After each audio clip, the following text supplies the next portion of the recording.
Hey guys, welcome back to the channel. On this week's episode, we're going to be talking about my top 10 favorite wedding poses.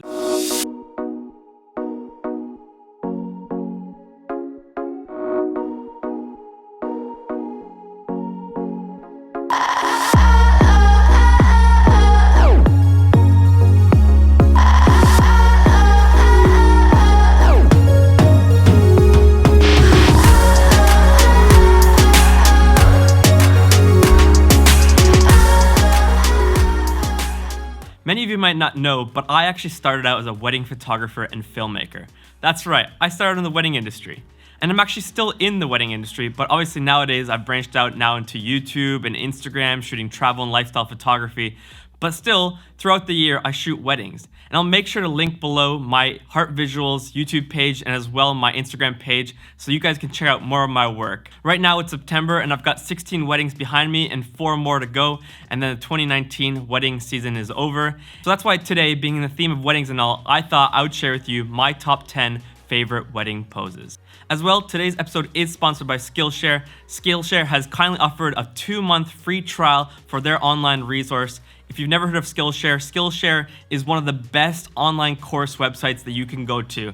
And I'm actually a teacher there myself. So if you really like the topic that we're talking about today, but you want to dive more into wedding photography, go check out my wedding photography course all about portraits, composition, and posing. I'll link that below as well so you guys can check that out.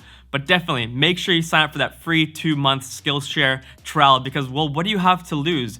You can try it out for 2 months, see how you like it. And if you want to keep using it, then you can decide to get the monthly subscription, and it's really affordable price. So thanks again, Skillshare, for sponsoring this episode. Thank you for helping people learn and get better at what they do. But now let's get back to this week's episode and talk about wedding poses. Now, going into a wedding portrait session, it's really important that you're prepared. Because the couple that you're shooting, they're not professional models, they're not actors, they're just everyday normal people, and they're so crazy nervous to be in front of the camera. So the more prepared you are, the more confident you are, the more it's gonna allow the couple to just be relaxed and to know that they're in good hands. So when you're going to a wedding portrait session, make sure that you have a whole ton of poses prepared so that you don't get into this mode where you're just like, what should we do next? Where instead you're like, yep, bang, let's go to the next pose, let's do the next shot. That's what it's like when you're prepared for the portrait session. My style of wedding photography is to keep things really relaxed, really simple. So whenever I'm shooting with a couple, I love to just get to know them. I love to crack jokes with them. I love to make it a really just light-hearted, fun, relaxed environment because otherwise they're gonna be really stiff and really nervous, and I don't want that when I'm shooting my wedding photos. I want them to be so relaxed. I ultimately want them just to forget that I'm even there, and then for them just to focus on themselves and just to really embrace that love that they have for each other.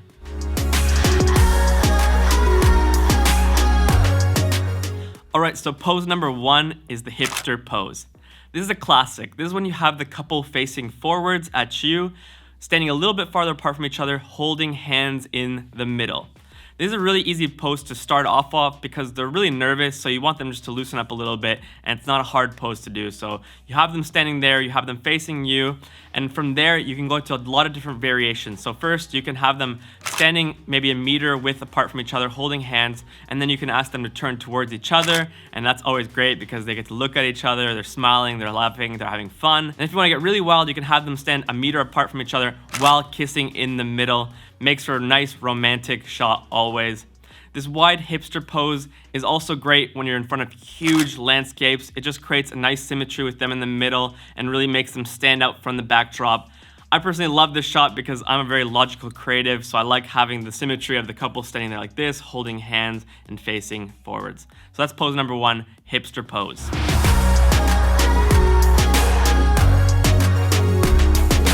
Pose number 2 is the twirl.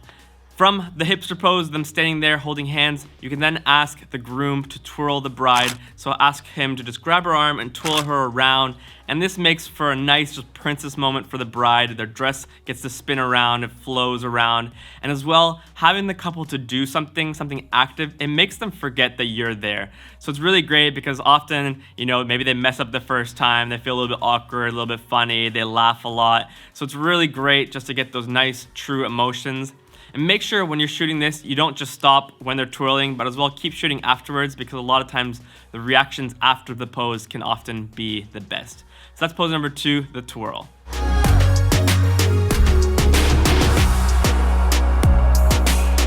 Pose number 3, walking shots. I personally love having very natural, candid feels to my wedding photos. I don't want everything to be super posed, really stoic and just, still. I want there to be movement, I want there to be excitement, I want there to be fun. So I always ask the couple to do the walking shot. So basically I ask them to hold hands, walk towards me, but while they're walking towards me, I always say, hey, you don't need to stare forward straight into the camera. Rather, you can look at each other, talk to each other. So I have them stand there holding hands. I get the focus. I put in an AI stereo mode, so I'll continually keep focusing as they're moving towards me. And then I say, go. They start walking towards me at a decent pace. And then you get those nice, relaxed, candid shots of them just smiling at each other, laughing together, just having a good time, forgetting that the camera is right there. So that's pose number 3, the walking shots. Pose number 4 is the look back. Now when you're doing the walking shots, you can do a nice variation of the walking shot where you have them walking forwards past you, and then you ask that the bride, after a few seconds, looks back and looks at you at the camera. It's really nice because it gives that kind of candid little sneak peek that she's just, giving a little peek at you. Often she's smiling when she's doing that, so it's really great. You get really nice documentary candid feel to the shots. So that's pose number 4, the look back. Pose number 5 is the intimate pose. Basically, now you're gonna ask the bride and groom to face each other, to get really close to each other and just wrap their arms around each other. Often you can have the bride wrap her arms around the groom's neck and hold the bouquet behind. But you really want them to get really close to each other, maybe even put the foreheads together and just ask them to just close their eyes and be really close. Often when I'm shooting, I will take a huge landscape shot of this and then I'll just run close and take some really intimate up and close shots. Once I've got those shots, then I go to the side and I take a shot of the bride and her face and her reaction, and then I take a shot from the other side of the groom and his face and his reaction. So you get a lot of shots just from this one pose, and that's the intimate pose. Pose number 6 is holding him from behind. This is when you have the groom face sideways, and then you're gonna have the bride come from behind and just wrap her arms around him. This creates always a nice, safe, intimate feeling for the bride. She can just squeeze her husband, her groom, and know that everything's okay. It's really nice, intimate shot, and it's really comfortable for the bride and groom just to be close to each other like that. And make sure to always say, the closer, the better, always. So that's number 6, holding him from behind. Pose number 7 is the lean on shoulder pose. So this is when I have the groom face totally sideways. Often I have him looking 45 degrees into the distance somewhere. And then I have the bride just come and put her arms around the groom's arm. And then she's gonna lean her head on his shoulder and just look at me. You get really nice, soft, intimate photos of the bride at this moment. Just like she's just relaxing and just experiencing the love from her groom by leaning on her. You can often ask her as well to kind of just look off in the distance. Makes for great moments. So that's pose number 7, leaning on the shoulder.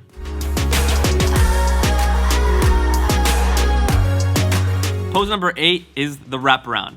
This is when you're gonna have the groom standing behind the bride and you're gonna ask him to hold hands with the bride, and as well, you're gonna wrap the arms around her. You gotta make sure the groom's head is not right behind the bride's head. So you're gonna have the groom kind of slide to the side so you can see both of their faces.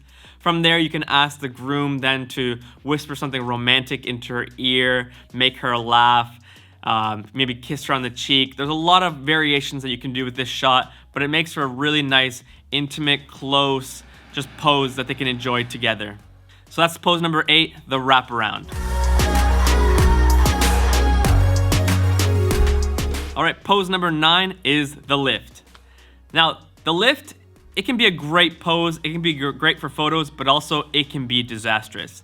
If you're gonna want your couple to do the lift, meaning have the groom lift her up, maybe spin her around, you gotta first evaluate the situation and make sure that the groom is able to pick up the bride, because you would not want to embarrass the groom, making him feel weak if he can't pick her up, and you definitely don't want the bride to fall or for them to hurt themselves. So make sure that the groom is looking buff and that the bride is on the slender side and that you can do the lift pose.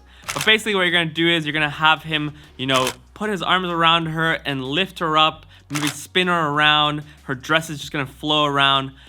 Oftentimes, it can go a little bit wrong maybe the first time, so they're gonna laugh and feel awkward. So make sure that you keep shooting the post photos as well. So don't just shoot while they're spinning, but as well when they stop and just their reactions to the moment. You're gonna get nice photos from that. So that's number 9, the lift. It can be disastrous, but it can as well be amazing.